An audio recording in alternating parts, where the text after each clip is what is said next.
কণ্ঠ দেখে নব দশমে যাৰ তুণ্ড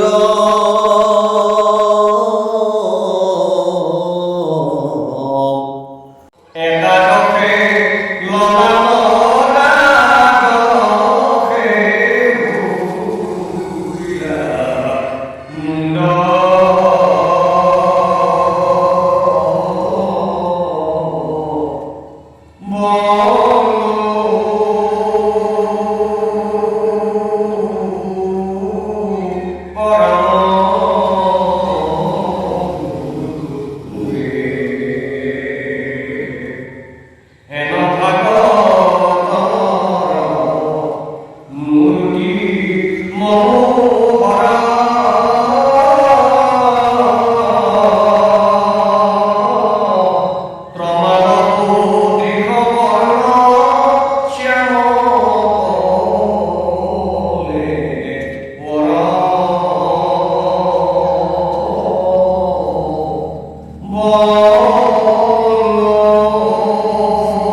পৰম শ্ৰদ্ধাৰ আজি পবিত্ৰ ভাগৱত পাঠ অনুষ্ঠানত উপস্থিত থকা এই অঞ্চলৰ বাপ বান্ধৱ আই মাতৃ প্ৰমুখে সমূহ ভক্তপান সুধিগণ বহু দূৰ দূৰণিৰ পৰা আজি পবিত্ৰ ভাগৱত পাঠ অনুষ্ঠানত প্ৰভু ভগৱন্তৰ কথা শ্ৰৱণ কৰিবলৈ অহা শ্ৰোতামণ্ডলী জয় জয়তে এই অভাজনৰ তৰফৰ পৰা আপোনাক সদায়লৈকে ভক্তিভৰা সেৱা নিবেদন কৰিছোঁ। যিসকল মহান লোকে আমাৰ দৰে মনোমতি জনাক এই ভাগৱত পাঠ অনুষ্ঠানত আমন্ত্ৰণ জনাই আনি এই আসনত বহুৱাই যি গুৰুদায়িত্ব অৰ্পণ কৰিলে এই আপাহতে আমি তেখেতসকললৈও ধন্যবাদ আৰু কৃতজ্ঞতা জ্ঞাপন কৰিছোঁ। মহাভাগৱতৰ আজি এই অমৃতময় গাথা আপোনাক পাতাইলৈকে সুন্দৰভাৱে শ্ৰৱণ কৰিব বুলি আমি আশা ৰাখি পুনৰবাৰ আপোনাসকললৈ সশ্ৰদ্ধ প্ৰণিপাত আৰু সেৱা নিবেদন কৰি আমি পাঠলৈ আগবাঢ়িছোঁ। কৃষ্ণ ও শাস্ত্ৰৰ উত্তম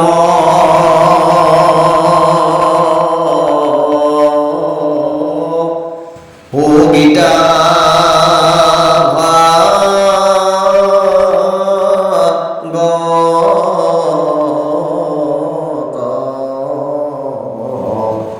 এই ধৰ্মৰ উত্তম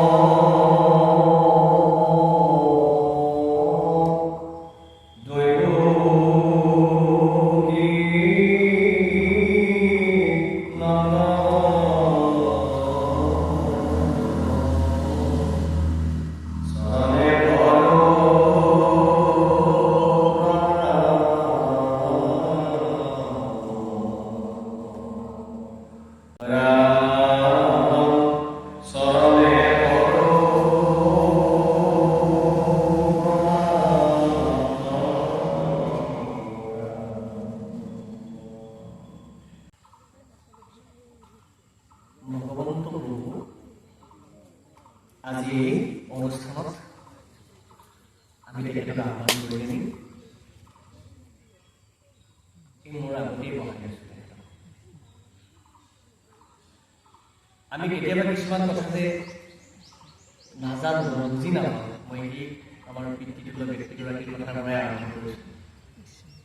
ভাগৱতৰ সদায় মন্থন হ'ব লাগে। আপুনি যেতিয়ালৈকে একো মঠিব নোৱাৰিব, পিন্ধিব নোৱাৰিব, বটিব নোৱাৰিব, তেতিয়ালৈকে তাৰ ৰসটো আপুনি কেতিয়াও নোলায়। কুঁহিয়াৰডাল আপুনি যদি এনেকৈ লৈ থাকে লগত, আপুনি ৰসটো পান কৰিব নোৱাৰে। আৰু সেই কুঁহিয়াৰটো যদি আপুনি এনেকৈ দাঁতেৰে চেপি চেপি ৰসটো উলিয়াই লয়, তেতিয়াহে আপুনি তাৰ মৌখিনি ৰসখিনি আপুনি সোৱাদখিনি ল'ব পাৰে, নহয় জানো? ৰসটো শাস্ত্ৰৰ সদায় মন্থন হ'ব।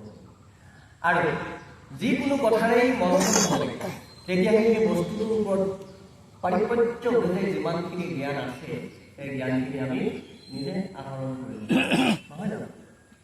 এতিয়া ভক্তি মাৰ্গত আহি আছে যদি আমি ভগৱন্তক বিচাৰি থাকোঁ, এনে কিছুমান সমাজ আছে, এনে কিছুমান ঠাই আছে য'ত ভাগৱত পাঠ শুনি আছে, শ্ৰৱণ কৰি আছে সুন্দৰকৈ, তাৰ মাজতে এজনে উঠি কিনে সুধে, এই বপাই এই তুমি যে কৈ আছা কৃষ্ণ এজনৰ নতুন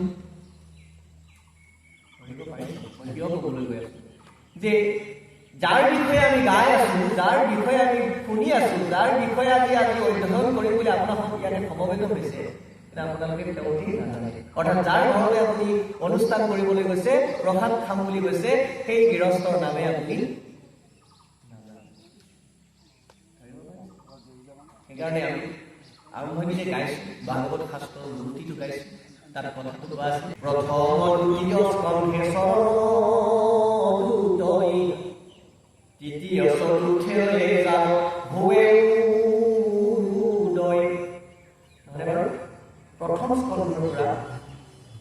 চতুৰ্থ স্কন্ধলৈ ভগৱন্তৰ কি পালো আমি ভৰি দুখনৰ পৰা উৰুলৈকে আমি পালো এৰাম নাভি দেখে পঞ্চম ষষ্ঠ খেবস্থল সপ্তমে অষ্টমে পৰ কমল যুগ প্ৰথম পঞ্চম স্কন্ধত আমি কি পালো ভগৱন্তৰ নাভি আমি উপলব্ধি কৰিব লাগিব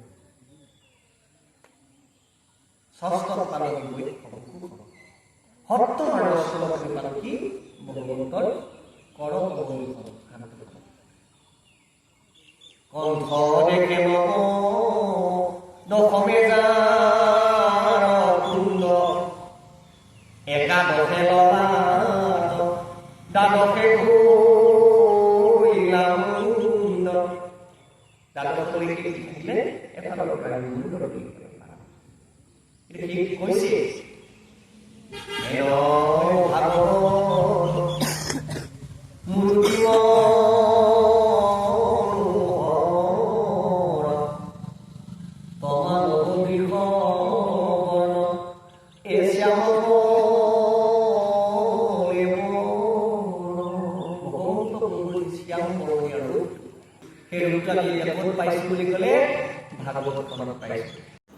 সেয়েহে বৈকুণ্ঠপতি প্ৰভু ভগৱন্তক এই ভাগৱতৰ মাজত আমি হৃদয়ংগম কৰি একান্ত মনে ভাগৱতৰ অমৃত কথা আমি শ্ৰৱণ কৰিব লাগিব পান কৰিব লাগিব তেতিয়াহে আমি পৰীক্ষিতৰ দৰে মুখ্য লাভ কৰোঁ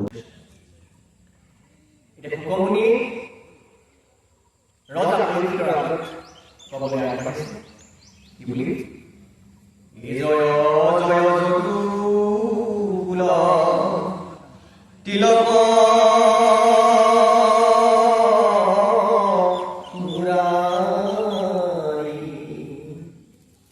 সন্দিলা ভূমিৰ ভাৰত দৈত্য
মাত্ৰকে ভক্তি হে ৰাম কুটি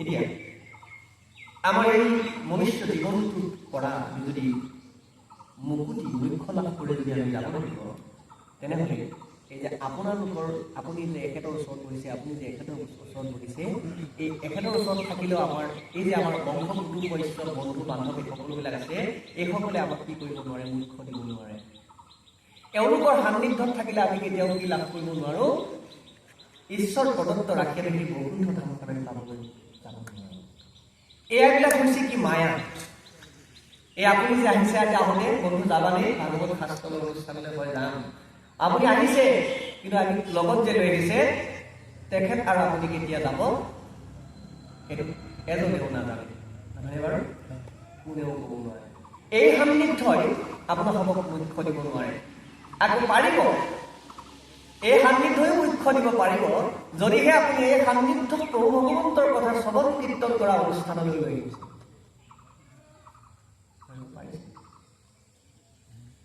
আপুনি যেতিয়া ভগৱন্তৰ কথা শুনিবৰ কাৰণে ভগৱন্তক লগ পাবৰ কাৰণে আগ্ৰহেৰে আপোনালোক দুয়োজন বন্ধু যদি আহে তেনেহ'লে আপোনালোক দুয়োজন ব্যক্তি পাব মুখ্য পাব, মুক্তি পাব। শাস্ত্ৰই কৈছে আপোনালোকে চিন্তা কৰিব লাগিব প্ৰভু ভগৱন্তৰ শ্ৰীচৰণ। প্ৰভু ভগৱন্তৰ শ্ৰীচৰণেহে আপোনালোকক মুখ্য দিব পাৰিব। ভক্তি 9বিধ ভক্তি দিছে। ভক্তি এই এক প্ৰকাৰ ভক্তি। 9বিধ ভক্তিৰ আজি মই কৰি আছো কীৰ্তন, আপোনালোকে কৰি আছে শ্ৰৱণ। ইৰাম কলিৰ যুগে 2 ভক্তি শ্ৰৱণ কীৰ্তন, মনুষ্যৰ বাবে অমৃত কৈছে যে কলিৰ যুগত এই প্ৰভু ভগৱন্তৰ গুণানুকীৰ্তন শ্ৰৱণ কীৰ্তন কৰাটোৱে আমাৰ মনুষ্যসকলৰ কাৰণে হৈছে অমৃত। আৰু এই অমৃত প্ৰাণ নকৰি আমি কেনেকৈ মৰিছো? বন্ধু বান্ধৱ বিশ্ব কুটুম্ব বংশ কুটুম্ব সকলো সা সম্পত্তি ঐশ্বৰ্য বিভূতি বিভূষণেৰে আমি কেনেকৈ বিৰোহিত হৈ থাকিব পাৰোঁ, এই চিন্তাতে আমাৰ কি হৈ গৈছে? দিন ৰাতি পাৰ হৈ গৈছে। কোৱা নাই গীতা শাস্ত্ৰত, মূৰ পুত্ৰদাৰ বস্ত্ৰ অলংকাৰ কেন মতে ভালে খাই, ৰাতি দিনে মন কৈত পায় ধন এৰি সমাধিতে যায়। তাত কোৱা হৈছে কি যে মোৰ পুত্ৰ মোৰ ভাৰ্যা, এই মোৰ পুত্ৰ মোৰ ভাৰ্যা সম্বন্ধিতে মোৰ বংশ কুটুম্ব মোৰ বন্ধুসকলৰ সৈতে মই কেনেকৈ ভালদৰে খাব পাৰোঁ, ভালদৰে উৰিব পাৰোঁ, ভালদৰে পিন্ধিব পাৰোঁ, মোৰ পত্নী মোৰ ভাৰ্যাক কেনেদৰে মই ভাল বস্ত্ৰ আনিব পাৰোঁ, মোৰ ল'ৰা সন্তানক বা মোৰ সন্তানক মোৰ বংশ কুটুম্বৰ মোৰ অমনি মমনিসকলক মই কেনেদৰে ভাল বস্তু খাবলৈ দিব পাৰোঁ। নহয়নে বাৰু? আলহী মমনি আহিলে ভাল বস্তুটো পিটিকি বজাৰৰ পৰা চাই নাযায়। ল'ৰাটোৱে সন্তানে খাবৰ কাৰণে নিজৰ ভাৰ্যাই খাবৰ কাৰণে পিটিকি চাই নাযায়। হয়নে বাৰু? এনেকৈ থাকোঁতে আমাৰ দিনটো পাৰ হৈ গৈছে। ঈশ্বৰ চিন্তা কৰিব আমাৰ সময় নহয়। আৰু কৈছে ৰাতি দিনে মনক কৈত পাই ধন এই সমাধিত যায়।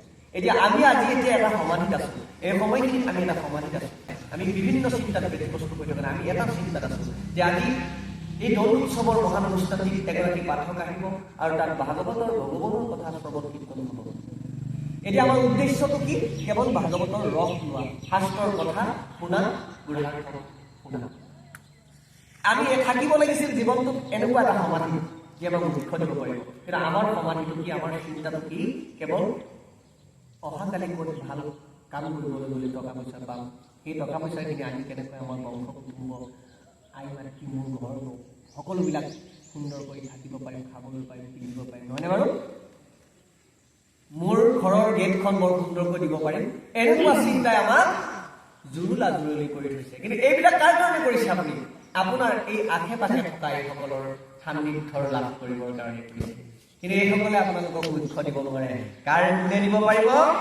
এই ৰাম সান্নিধি মাত্ৰকে ভক্তি মুকুতি হয়। এতিয়া ভাগৱত শাস্ত্ৰই কৈছে ভগৱন্তৰ শ্ৰীচৰণৰ সান্নিধ্য যিদিনাখনে আপুনি ভক্তি সহকাৰে লাভ কৰিব, উচ্ছৃংখলতাৰে আহিলে আপুনি ভগৱন্তক নাপায়। সেয়েহে ভগৱন্তক পাবলৈ হলে আপুনি প্ৰথমতে ভকত হ'ব লাগিব। ভকত যিজনে ভ মানে হৈছে ভক্তি, ক মানে হৈছে কৰি, ত মানে হৈছে কৰি। ভকতি কৰি যিজনে তৰি যোৱাৰ মানস ৰাখে সেইখিনি আপোনাৰ গুণ থাকিব লাগিব। এতিয়া আকৌ ভকত কাৰ? ভাগৱতৰ একাদশ স্কন্ধ নিমি নৱসিদ্ধ সংবাদ, ভাগৱতৰ একাদশ স্কন্ধত কোৱা আছে ভকতটো নহয় মহন্ত। মই দুটা কথা কৈ দিছো। ভকত হ'বলৈ হ'লে আপোনালোকে, আমি যে আহিছো এই বৰ ধুনীয়াকে এনেকৈ 3খন বস্ত্ৰ লৈ সুন্দৰকে হাত জোৰ কৰি আহিছে দে প্ৰভু কৃষ্ণ আহিছো, আমি ভকত নহয়। এই যে আমি কথা কৈ আছো আমি ভকত নহয়, কাৰণ আমি কেইটামান বস্তু ত্যাগ কৰিব পৰা নাই। সেইকাৰণে মানৱ গুৰুদেৱজনাই কৈছে 3 বস্ত্ৰ ললে জানা ভকত নহয়, এই প্ৰসাদ খালে বান্ধৱ বৈষ্ণৱ নহয়। এৰিব লাগিব বান্ধৱ কামনা বাসনা, তেজিব লাগিব বান্ধৱ কুটিল ভাৱনা। গতিকে ভকত হ'বলৈ হ'লে 3খন বস্ত্ৰ লৈ সুন্দৰকৈ হাতযোৰ কৰি দেখাক দেখি আমি এই অনুষ্ঠানলৈ আহিলে আমি নহ'ব। মনৰ পৰা বেয়া ভাৱ আপুনি সৌ ঘৰতেই থৈ আহিব পাৰিছেনে নাই? কাম ভাৱ আপুনি এৰিব পাৰিছেনে নাই? বাসনাটো আপুনি এৰিব পাৰিছেনে নাই? নে আজিও ইয়াৰ পৰা প্ৰসাদখিনি আমি মোৰ ঘৰৰ ল'ৰা ছোৱালীখিনিৰ কাৰণে খাবলৈ লৈ যাম বুলি এই চিন্তা কৰিহে আমি ইয়ালৈ আহিছোঁ। তেনেহ'লে আপোনাৰ বা মোৰ জীৱনত সফল কেনেকৈ হ'ব? ভগৱানক বিচাৰিলে আমি কেনেকৈ পাম? ভগৱানৰ প্ৰতি যিখিনি ভাল পোৱা থাকিব লাগে, যিখিনি প্ৰেম থাকিব লাগে, সেইখিনি আমাৰ নাই। আমি বিশ্বত থকা ভগৱানে আমি দেখাত দেখি এই ভগৱান কৰি পেলাই আমি আহিছোঁ। তেনেহ'লে আমি জানো সঁচাকৈ ভগৱানক পাম? ভগৱানৰ প্ৰতি অত্যন্ত প্ৰেম যেতিয়া থাকিব, অত্যন্ত ভাল পোৱা যেতিয়া থাকিব, তেতিয়াহে আপুনি ভগৱানক পাব। সেইকাৰণে সান্নিধ্যলৈ আহিব লাগিব। প্ৰথমে মই এইখিনি কথা বহলকৈ কোৱাৰ উদ্দেশ্যটো হৈছে আপোনালোকে এতিয়া সোমাই আহক ভাগৱত শাস্ত্ৰখনলৈ। এই সময়খিনি পাহৰি যাওক আপুনি কোন হয়, আপোনাৰ ঘৰত কোন আছে। মনত পেলাব লাগিব, মনত পেলাব লাগিব। কিন্তু যদি আপোনাৰ দৃঢ় বিশ্বাস ভগৱন্তলৈকে আছে, তেতিয়াহ'লে আপোনাৰ যদি দুৱাৰ দলিত আজি জেওৰাখন দি থৈও অহা নাই, আপোনাৰ ঘৰত তথাপিও কোনেও একো নাখায়গৈ, কোনেও একো চুৰি নকৰে। আৰু যদি আপোনাৰ ভক্তি সহকাৰে অহা নাই, আপুনি যদি ডাঙৰ এটা তালাও লগাই থৈ আহিছে, ভগৱন্তই যদি ইচ্ছা কৰে আপোনাৰ সেই তালা ভাঙি সকলোবিলাক উধাও দিব পাৰিব। গতিকে আটাইতকৈ ডাঙৰ বস্তু হৈছে ভক্তি। ভক্তি থাকিলে সেই কথা শুনিব পাৰি। কিয় ক'বলৈ গৈ আছো পুৰন্দৰ তত্ত্বৰ আগতে এই কথাখিনি। প্ৰথমতে আপুনি সেই ভগৱানজনৰ ওচৰত নিজকে আত্মসমৰ্পণ কৰিব পাৰিব। ভকতি আৰু এটা লক্ষণ হৈছে প্ৰকাৰ হৈছে আত্মনিবেদন। এই নিজৰ আত্মাটোক ঈশ্বৰৰ ওচৰত নিবেদন কৰিব পাৰিব লাগিব। প্ৰভু ভগৱন্তৰ ওচৰত এই যে একাশী কণ, এখন নৈবত্য, এখন শৰাই আগবঢ়াই টকা পইচাৰ ধন ধান ধূপ দীপেৰে পূজাই আগবঢ়াই ইয়াক দিলেই নহ'ব। আপুনি নিজক তাত নিয়োগ কৰিছেনে নাই? নিজক তাত তেওঁৰ ওচৰত সমৰ্পণ কৰিছেনে নাই? সেইটোহে আচল ডাঙৰ কথা।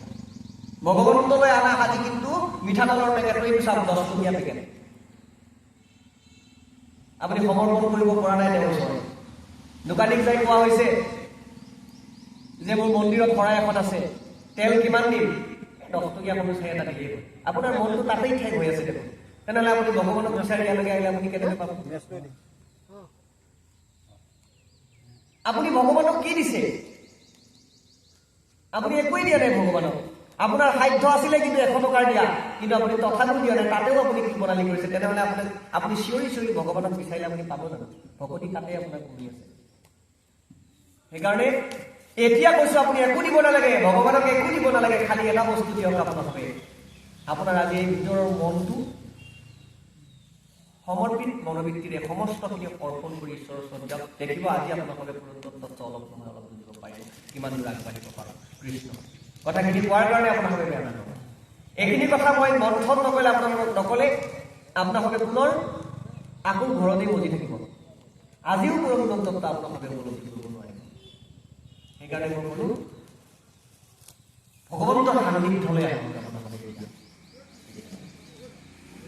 আৰু এই যে ধন জন সা সম্পত্তি ঐশ্বৰ্য বিভূতি আৰু যে তুলনা কৰিলোঁ, প্ৰসাদটোৰ লগত তুলনা কৰিলোঁ, তেলটোৰ লগত তুলনা কৰিলোঁ, বয় বস্তু দিয়া নিদিয়াৰ লগত তুলনা কৰিলোঁ, এই সকলোবিলাক বস্তু কি বুলি কৈছে? এই ৰাম যাহাৰ ধন ভক্তিমন্ত জন হাতে চক্ৰ ধৰি ফুৰা এৰাশে সৰ্বক্ষণ। এই যে মই মাত্ৰ কৰো কথা, এই ভগৱন্তক কিনিবৰ কাৰণে আপোনাক হ'ব সেই 10 টকীয়া বা মিঠাতেলৰ পেকেটটো আনি দিব নালাগে।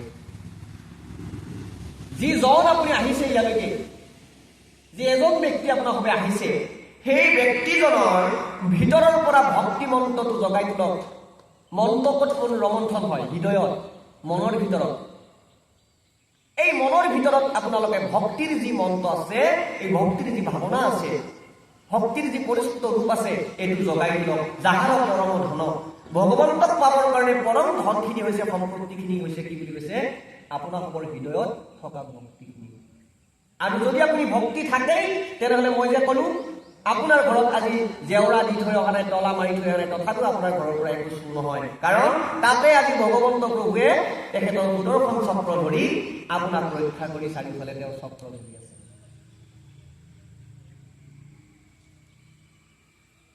আপুনি জানক বা নাজানক, কিবা বুজি পাইছে বা নাপাইছে, সেইটো ডাঙৰ কথা নহয়। আৰু যিখিনি সময় আছে মনত কেৱল ভগৱন্তকে বিচাৰি থাকক। কেনেকুৱা হ'ব ভগৱানজন? শাস্ত্ৰত কোৱাৰ নিচিনা হয়নে? তেখেতক মাতিলে পায়নে? তেখেতৰ ৰূপটো এনেকুৱা নে? তেখেতৰ ভৰিখন এনেকুৱা নে? তেখেতৰ হাত দুখন এনেকুৱা নে? তেখেতৰ হৃদয়খন এনেকুৱা নে? তেখেতৰ চকুটি এনেকুৱা নে? এই কথাখিনি আপুনি ভাবি কল্পনা কৰি থাকক। দেখিব উভতি যোৱাৰ সময়লৈকে ভাগৱতে বৰ্ণনা কৰা ভগৱন্ত কৃষ্ণৰ ৰূপটো আপোনাৰ হৃদয়ত আজি লৈ ভাবি চাব, সেইখিনি আপোনালোকৰ অৱস্থা থাকে। আৰু এই কথাখিনি কৈছে, এই ৰাম শংকৰে কহিলা যিটো মন্ত মাধৱ,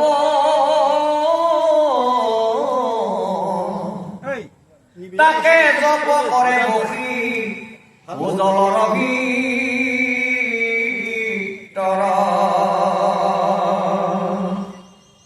অযুত বৎসৰ আছে জলে তৰি, সেই বেলা মহা গোবিন্দৰ অংক পদ্মমাজে ভৰি। এতিয়া পাৰ্চিন মহী নামৰ ৰজাজনে কি কৰিছে? বহু যুগৰ পৰা সেই জলত নামি, পানীত নামি তেওঁ কি কৰিছিলে? একান্ত মনে ভগৱন্ত প্ৰভুক বিচাৰি আছে, ধ্যান কৰি আছে ভগৱন্ত প্ৰভুৰ কথা। তেওঁ একো দিয়া নাই।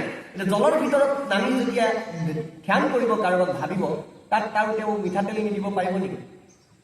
বুট নিদিব পাৰিব নেকি? ফুল চিঙি নিদিব পাৰিব নেকি? নোৱাৰে। সেইকাৰণে ভগৱন্তক দিয়াৰ একো বস্তু প্ৰয়োজন নাই। সকলো বস্তু তেওঁৰে। আপুনি কি দিব?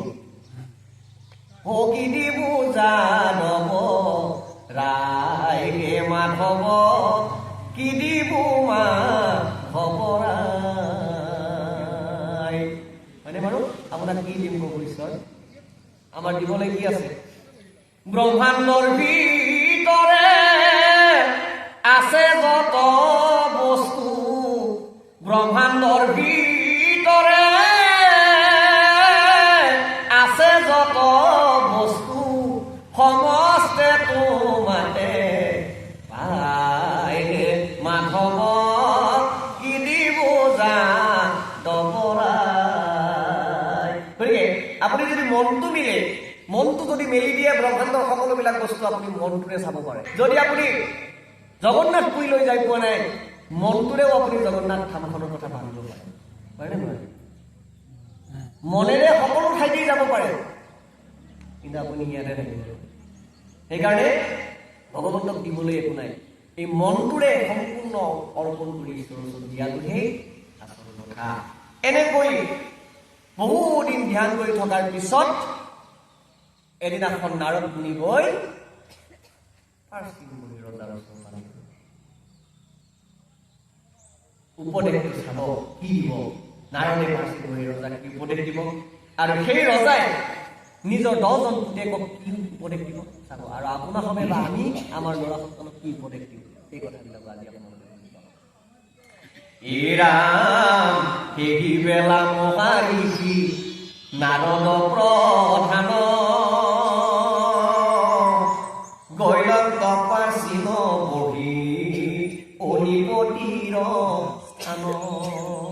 সেইদিনাখন নাৰদ মুনি গৈ ৰজাৰ এই বছেতক পিতৃজাত সৰ্বলোকে জানে, উৎসুকে নাৰদ দেৱ বৈল তান স্থানে। যিজন ৰজাক 10জন পুতেকৰ বাপেক বুলি জানি, 10জন পচিতকৰ কি বুলি কয়, পিতৃ বুলি জানে, সেইজন ৰজাৰ ওচৰলৈ নাৰদ মুনি গৈ, ও নাৰদক দেখি ৰজা প্ৰাচীন বহি, পাদ্যয়ৰ হে পুজিলন্ত এ পৰম হৰি, আসনে বহি নাৰিষি হৰকিত মন হেৰাম নিপতি কচাহি হাকি উবুলিলা বচন। বৰ ধুনীয়াকৈ অতিথি যোৱাৰ পিছত ৰজাই সুন্দৰকৈ বৰিখন ধোৱালে আৰু সি বৰি ধোৱা পানীখিনি কি কৰিলে খালে আৰু সেইটো কি বুলি কয় পাদ্য অৰ্ঘ। পাদ্য অৰ্ঘ মানে হৈছে বৰি ধোৱা পানী পদক জল, আৰু সেই জলখিনি কি কৰিব লাগে ক্ষীৰত খাব লাগে, খাব লাগে। আমাৰ নবনে আমাৰ দুপৰীয়া অতিথি বুলি নবনে আমাৰ শুনোৱে নহয় তেনেহ'লে ভগৱানক কেনেকৈ পাম? আমাৰ ঘৰত পঢ়া অতিথিক আমি আসনখন দিবলৈ আমাৰ সময় নাথাকে যদিহে আমাৰ গোসাঁইজন যদি আহে আমি তেখেতৰ ভৰিখন ধুৱাওঁ আমি বছৰত এবাৰ। কিন্তু যদি এজন লেতেৰা মানুহ আহে অকণমান যদি অপৰিষ্কাৰ মাটিয়ে ধুলাই বালিয়ে তেতিয়াহ'লে আমি অতিথি হিচাপে ভৰিখন ধুৱাই পদত ল'ব পাৰিম? তেনেকুৱা কাৰ হৈছিলে বাৰু? শ্ৰৱণ কুমাৰৰ, অন্ধ শ্ৰৱণ কুমাৰৰ পাইছে নহয় কাহিনীবিলাক আপোনালোকে? তেখেতৰ পিতৃ মাতৃৰ ভুলৰ কাৰণে তেখেত অন্ধ হৈ জন্ম ল'বলগীয়া হৈছিল। এতিয়া এই যে ঘৃণা ভাৱ, এই যে ভগৱানে শাস্ত্ৰত কৈছে নহয় যে ভাৱেই ভক্তি, এতিয়া যেনেকৈ ভাবিলে তেনেকৈ পালেনি বাৰু? এই যেনেকৈ ভাবিছিলে তেওঁলোকে চকু মুজি দিছিলে, অৰ্থাৎ তেওঁৰ ভাৱনাটো সেই সময়ত ভগৱানক পূজা কৰোঁতে কেনেকুৱা আছিলে? ঘৃণাৰ ভাৱ আছিলে।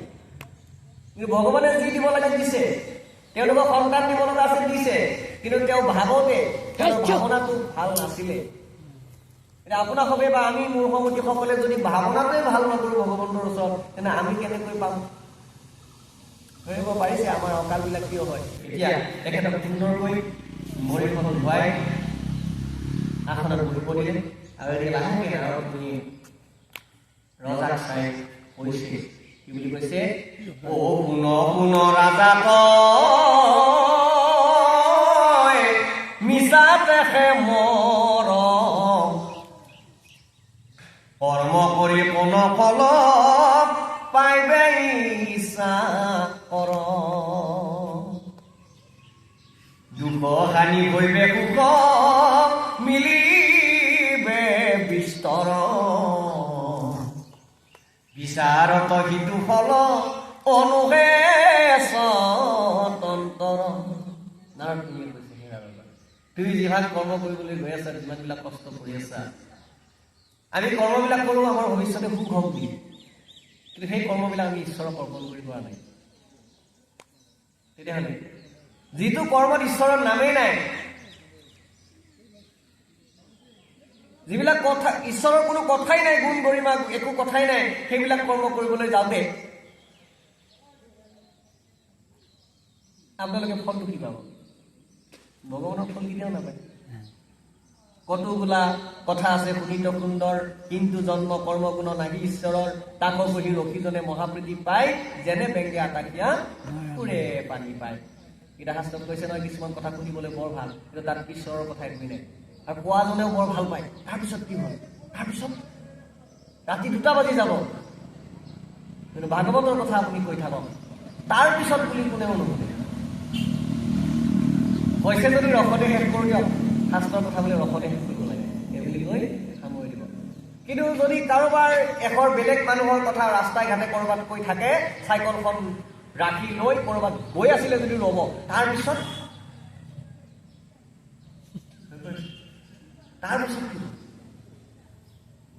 এই মানে ভাৱটো আহে, এই ভাৱটো আহিছিলে বেলেগৰ কথা শুনিবৰ কাৰণে, এই যে ভাৱটো আহে চতুক ভগৱন্তৰ কথা শুনিবৰ কাৰণে এই ভাৱটো আহিব লাগিব। আৰু এই ভাৱটো কেৱল আহিছিলে কাৰ? ৰজা পৰীক্ষিত। পৰীক্ষিতে বাৰে বাৰে সুধিছে, কওকচোন তাৰপিছত কি? তাৰপিছত আৰু সেইকাৰণে গোটেই কৈ থাকি যাবলৈ সক্ষম হৈছে। গতিকে আমাৰ শ্ৰোতাসকলৰ মনত এই কথাবিলাক তাৰপিছত এতিয়া কৈছে যে যিবিলাক কৰ্ম কৰিছা তাত যদি ভগৱন্তৰ কথা তোমাৰ নাই, এইবিলাক কৰ্ম তুমি সুখ বিচাৰি যাওঁতেই তুমি দুখেই পাবা, অৰ্থ একো নাই।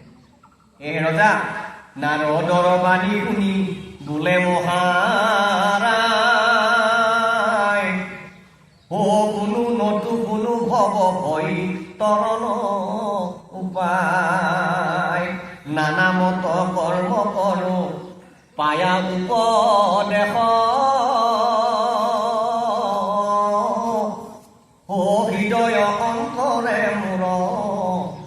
নাহি জ্ঞান লেখ।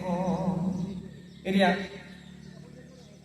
বিপদৰ পৰা পৰিত্ৰাণ পাবৰ কাৰণে, দুখৰ পৰা পৰিত্ৰাণ পাবৰ কাৰণে যিবিলাক লোকে যি কথা কয় আমি তাকে কৰি গৈ থাকোঁ। অসুখ হৈছে অমুকত যাওক তমুকত যাওক বুলি ক'লে আমি যোনে যি কয় তাকে আমি কৰি থৈ যাওঁ। এই ৰজাৰো ঠিক তেনেকুৱাই হৈছে। নাৰদক চাই কৈছে ৰজাই, হে মুনিবৰ, মোৰ সিমানখিনি জ্ঞান নাই যে মই ভগৱানক পাব পাৰিম। মোৰ সিমানখিনি জ্ঞান নাই যে মই এই পৃথিৱী সংসাৰত ভয়ৰ পৰা পৰিত্ৰাণ পাব পাৰিম, মৃত্যু ভয়ৰ পৰা পৰিত্ৰাণ পাব পাৰিম। আমাৰ আটাইতকৈ বেছি ভয় ক'লৈকে লাগে, মই মৰি যাম নেকি, এইটোতে বেছি ভয় নালাগে জানো বাৰু? মানে আপুনি নমৰে নহয়, আপুনি ক'ত মৰিব? আপুনি কেতিয়াও নমৰে, আপোনাৰ মৃত্যুৱেই নাই। আপুনি আত্মা। এই যে মই আপোনালোকক কথাখিনি কৈ আছো, আপোনালোকে যে শুনি আছে, আপোনালোকে ভাবিছে মোক দেখি আছে, কিন্তু মোৰ বোধ হয় মোক আপুনি দেখাই নাই, আপোনালোকক মই জনাই নাই। কাৰণ আপোনালোকৰ ভিতৰত কি চলি আছে মই দেখা নাই। আপোনাৰ আত্মাটো এই সময়খিনি ক'ত আছে এইটো মই দেখা নাই, আৰু মোৰ আত্মাটো কি কৈ আছে, কি কৰি আছে, এই কথাবিলাক আপুনি দেখা নাই। তেনেহ'লে আপুনি মোক দেখা নাই, মই আপোনাক দেখা নাই। আপুনি কেৱল মোৰ ৰংটোহে দেখিছে, মোৰ কায়াটোহে দেখিছে। এই ভগৱন্তৰ বস্তুবিলাক তেনেকুৱা।